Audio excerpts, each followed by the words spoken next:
Welcome to the Tree of Life podcast. My name is Joel Ledford, and I have the privilege of being here today with Professor Nitzan Shabek. Nitzan, welcome.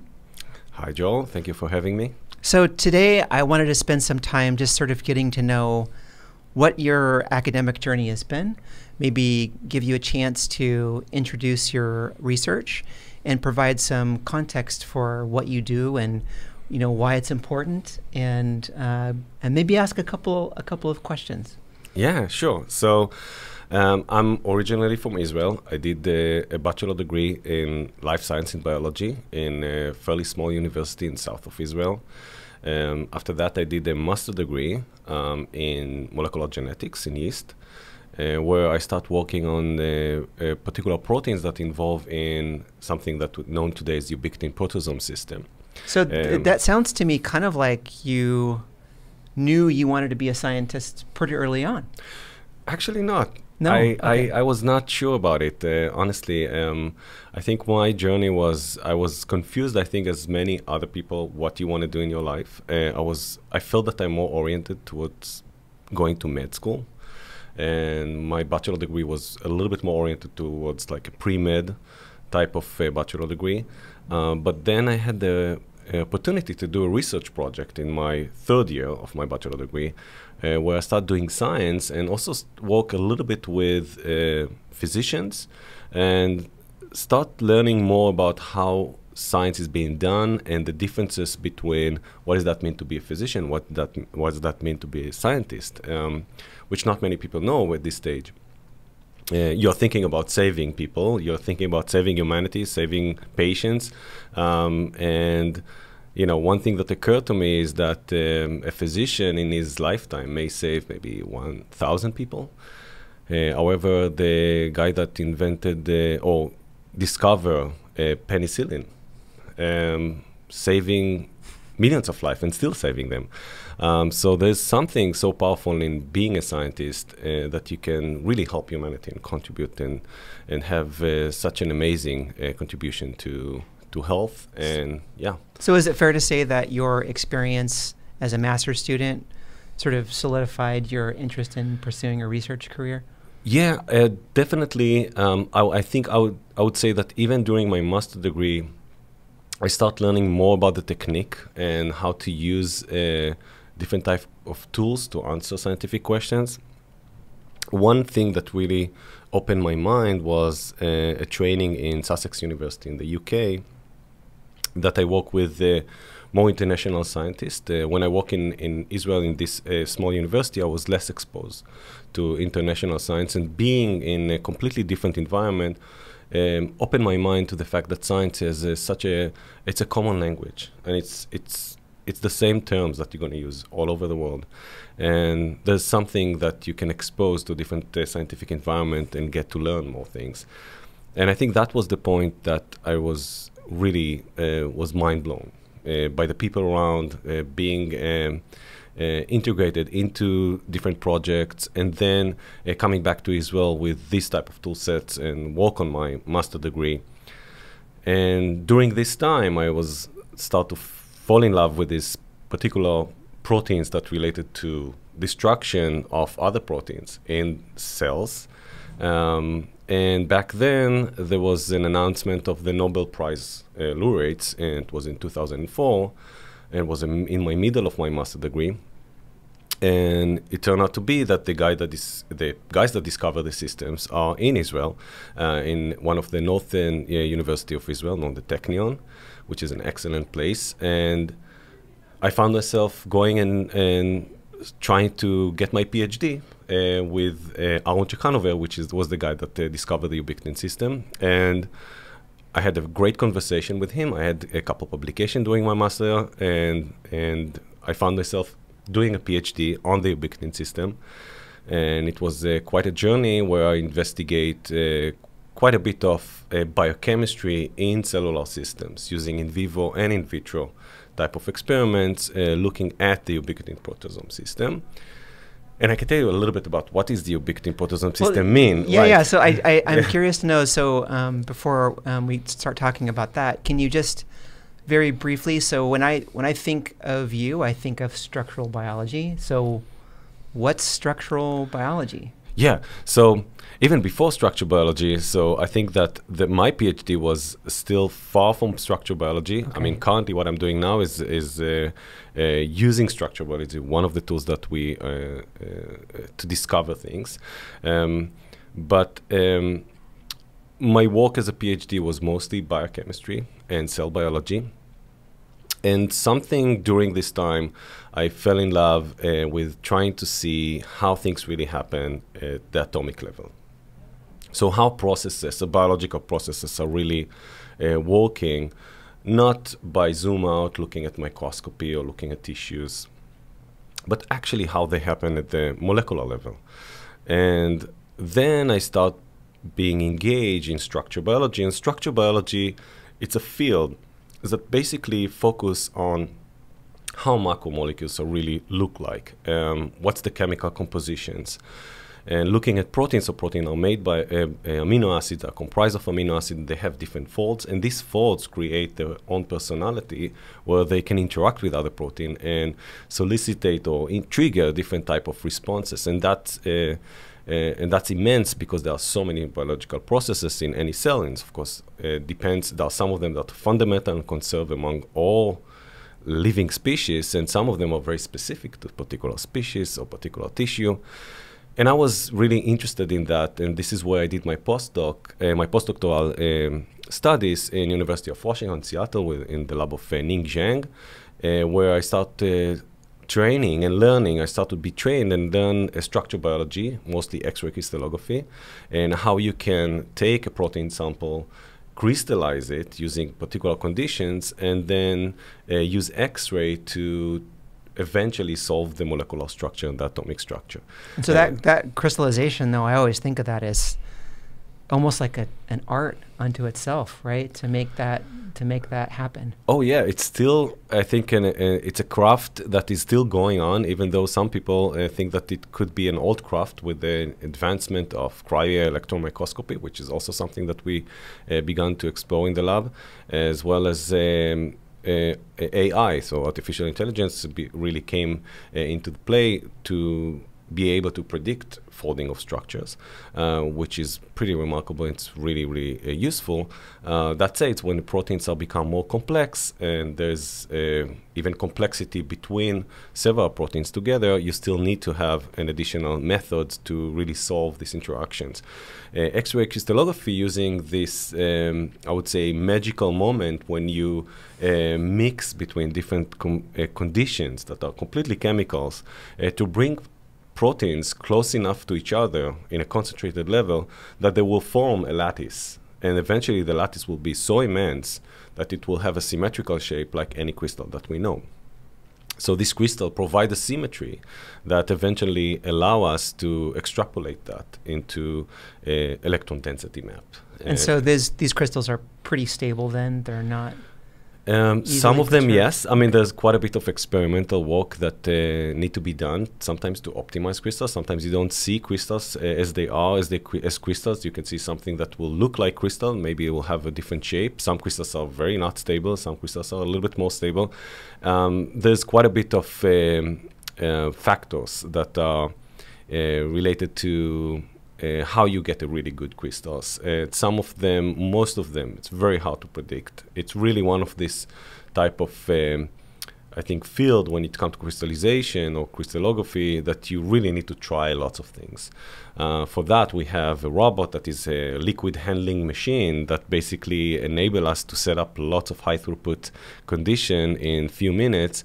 And I think for, let's say, a simple project of, let's say, a protein complex, we will screen something between 1,000 to 10,000 different conditions, and then we'll look at the microscope and see where we actually see a crystal, and that could happen in seconds, minutes, days, sometimes a month. And once we have the crystal, then it's an entire craft to how you scoop this crystal and really work with the X-ray itself. In that case, we're working with several beamlines, mostly in Berkeley National Lab. We have a couple stations that we have the possibility to send our crystals over there and to ship it and basically shoot a very high X-ray beam through the crystals and collect the data remotely. Wow, Yeah. that's absolutely amazing. So I know you have a lot of stuff happening in your lab right now, but could you tell us about like the #1 project that you're putting most of your work towards? Yeah, I mean, I would say, first of all, I think I owe explanation about what is the Ubiquitin Protosome system. Yeah. And I think that's really, I think, one of the umbrella of many, many projects that we have in the lab. So the Ubiquitin Protosome system is one of these cellular processes that is highly conserved in all eukaryotes. So all eukaryotes will have the Ubiquitin Protosome system.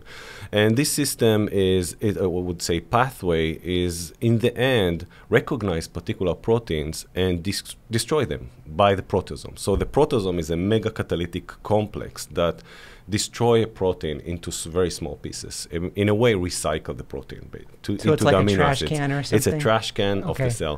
And there's so many protosomes in any cell. And in any cell, from yeast to plant to human, to Drosophila, to anything that is eukaryote, you'll have lots of protosomes. But how you can prevent any protein that will find itself destroyed by the protosome, you have to have some specificity of the system. And in order to do that, the ubiquitin is the molecule or the small protein. It's a fairly small protein that is attached to the protein, the target protein. It's attached in a very specific manner, and it's in fact it builds up a ubiquitin chain, what we call the polyubiquitin chain, that has a very specific personality that is able to be recognized by the protosome. So there's a modification that happens, sort of like phosphorylation, but it's a little bit different because it's really a linkage between several proteins that allow a better attraction to the protosome once you have the polyubiquitin chain. But still, how you build the polyubiquitin chain on a target protein that is just floating inside the cell. And in order to do that, you need another enzyme that will be able to, an enzyme and a protein that will be able to specifically recognize this target in a very specific time or moment in the cell and attach the ubiquitin to it. This enzyme is known as E3 ubiquitin ligase, and they're using also other enzymes, E1 and E2, to allow the ubiquitin to come and be activated. So the E3 is the one that provides a lot of the specificity of how to target particular proteins and destroy them eventually by the protosome. So you can imagine, okay, so there are so many proteins that are going to be destroyed, how you still provide specificity, because some proteins you still need to have them because they are controlling maybe genetic network or they are controlling the cell cycle. So this is where things become really, really interesting in science, how you have this type of specificity, how that come in terms of time points, right? Some proteins could be destroyed in a matter of seconds, some of them in minutes, and some of them will take a little bit more time. It's still going to be in the cell cycle level. So you have some proteins that are very critical, for example, cell cycles. So in order for the cell cycle to process or to progress, you have to have certain protein that will need to be degraded in order for the next step to come. There are other proteins like transcription factors that are required to be degraded, right, in order to stop activation of genes, or transcription repressors that needs to be degraded to allow activations of genes. And this is just a small number really of complicated examples. system. So I guess one question I would have is, can you engineer the E3 to, sort of search out and look for things of interest in this cell? Well, one of the things that I think the implication of the ubiquitin protosome system in, let's say, human disease is, first of all, there are few type of human disease that the ubiquitin protosome system was implicated as a malfunction. So it's known for certain cancer disease, even neurodegenerative disorders, that the ubiquitin system is not working properly. And then you have accumulation of protein that shouldn't be there. And they cause some sort of toxicity in a way in the cells. And that could have quite a bit of ramification when it's come to things like neurons or other cells. So there's definitely lots of science and I would say tech or biotech or application that coming into this system try to see how you can still degrade some proteins that are supposed to be degraded, or prevent proteins that are degraded and shouldn't be degraded. So there's quite a bit of work that's being done, and the pharma industry is definitely very much interested in that. As far as the academic, there's quite a bit of labs that are working in that regard. I would say that our lab, even though we have some projects that we are interested in the application of the system, so our lab basically look at the ubiquitin protosome system in the perspective of plants. So plants are amazing organisms that basically provide the entire, I would say the whole ecosystem that we have on Earth is because of plants, right? The oxygen, the food that we have here. So without plants, we will not survive. We will not even get to the stage that we'll need to worry about disease, of course. So understanding how plants work is really one of the foundation of my lab, and understanding how plants really sense their environment. So when I opened the lab, we really wanted to focus on how plants can sense different changes in the environment and respond to that. Because unlike human or any other animal that you can run away from any danger or run towards a stimuli, plants cannot run. They are sessile. They are stuck in the ground, and they need to figure out how to respond to the changes. That even more necessary now with the climate change, when you have such a severe changes and plants needs to respond. Some of them not doing very good at that, and then you have a major loss of crops in certain countries. So that's one of the things that we are looking into. And how that really connected is that when you have any stimuli and you have anything that coming from the environment, that I would say all of a sudden, but it doesn't need to be something that comes all of a sudden. Light and dark are cycles that are going to happen, right? But when you have any changes in the environment, whether they are natural changes or non-natural changes, you need to have a system that will be able to respond to that. And in this system, you have multiple levels that are at the protein level and at the genome level. And of course, in between, there are quite a bit of levels. So we are interested in what happened at the protein level. Mm-hmm. How the protein levels will change when you have this different environment. And when you think about protein levels change, you think about protein that's going to be a little bit more protein in certain situation or going to be less protein in certain situation, right? So when you think about less protein, we're thinking about the ubiquitin protosome system, because you need to remove certain proteins when you have a cue from the environment that now need to activate a particular genetic network, and you need to degrade, to destroy a particular transcription co-repressor, for example. Right. So my lab is interested in this type of sensing mechanism, and we have projects from light signaling to plant hormone. Hormones are really critical communication signal, not only between plants and growth, be inside the plants that are important for growth and development, and how changes in the hormone flux even between different tissues will change the entire genetic network of how the entire architecture of the plants will look like. And this is all, or most of it, is regulated by protein degradation, by the ubiquitin system. And this is where my lab is really in the interface and trying to understand sensing mechanism and how that regulate proteins by the ubiquitin system. Wow, so you're like in the perfect, sounds to me like you're in the perfect spot to sort of understand this in terms of levels, and you have incredible resources and access to tools and technology from structural biology to biochemistry. That's outstanding. So I guess the last little bit here is something that you mentioned to me before that people ask, so I'm going to ask you very quickly. 1 minute, if you were given unlimited resources, what is the project that you would work on? Wow. 1 minute. Yeah. Okay. So, wow. If I have unlimited funds, I would really try to tackle the entire ubiquitin ligosome in plants and try to see the entire interactome inside plants. But that's only going to be the first level. The next level, I really want to see and how to break down all the climate change type of abiotic or biotic stressors, because we know that when climate change, it's also increase a little bit more pathogens that are going to be there. So how the plants will respond to this type of different environmental changes, and if we can have a really good type of picture, not only on the interactome, but really zoom in to the structure function of the protein.